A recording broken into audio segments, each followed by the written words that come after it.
Story 1. The Group Project. Back in my first year of college, we had this group project that kept us up late almost every night. One time, we booked a quiet study room on the top floor of our building. It was always empty up there at night. There were 4 of us, but one guy left early. Around 11 p.m., it was just me and another classmate still working. Everything was fine until the lights flickered a bit. The building was old, so we didn't think much of it. But then we heard footsteps in the hallway outside, like slow, heavy ones. We stopped talking and listened. It wasn't the echo of someone walking past. It sounded like they were pacing right outside the door. I peeked through the little window in the door. No one was there, but the sound was still going. We packed our stuff and left fast. When we got to the ground floor, the guard asked us if someone else was still upstairs because he saw someone walk past the security camera after we left. But no one else was up there.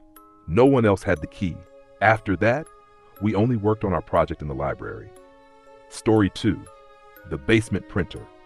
Our college had this weird rule where the best printer was in the basement of one of the older buildings.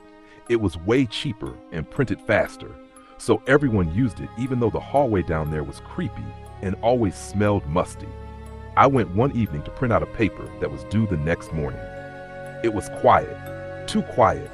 I didn't see anyone around, and the lights were kind of dim. As I printed my stuff, I started hearing this clicking sound behind me. It was like someone tapping their nails against metal. I looked around and saw nothing, but the sound kept happening.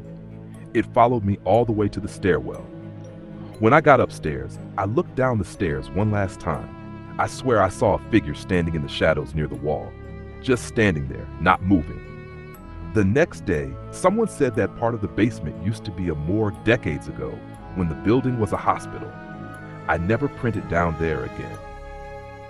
Story 3. The Empty Dorm Room. I stayed in a dorm that had a few empty rooms at the end of the hallway. One of them, room 417, always had the lights off and the door locked. But people said they heard sounds from inside at night, like furniture moving or the faucet running. One night, I got up to use the restroom and passed by that room. I paused because I thought I heard someone whispering inside. The door was still shut, but I could hear it, faint but clear. The next day, I asked the dorm manager if someone had moved in. She looked confused and said no one was staying in that room. A week later, my roommate swore she saw the door slightly open when she walked by. But when she turned back, it was shut again. No one ever got assigned that room the whole year. But we kept hearing noises every now and then. And once, we found a single slipper outside the door, like someone lived there, but never came out. Story 4. The Lecture Hall. One of the biggest lecture halls on campus was also one of the oldest. It had wooden floors, squeaky seats, and these high windows that barely let in light. I had a class there late in the afternoon, and sometimes I stayed behind to review my notes while the room emptied out. One day, I was the last one there.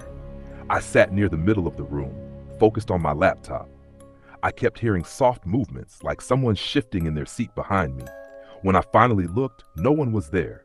All the chairs were empty. I tried to ignore it and packed up my stuff. As I was walking out, I looked back one last time. One of the seats in the back row was slowly rising up, like someone just stood up. I left and never stayed late in that room again. It was too quiet, too weird. I later found out a student had passed out and died in that same hall years ago during a final exam. No one told us during orientation. I wish they had.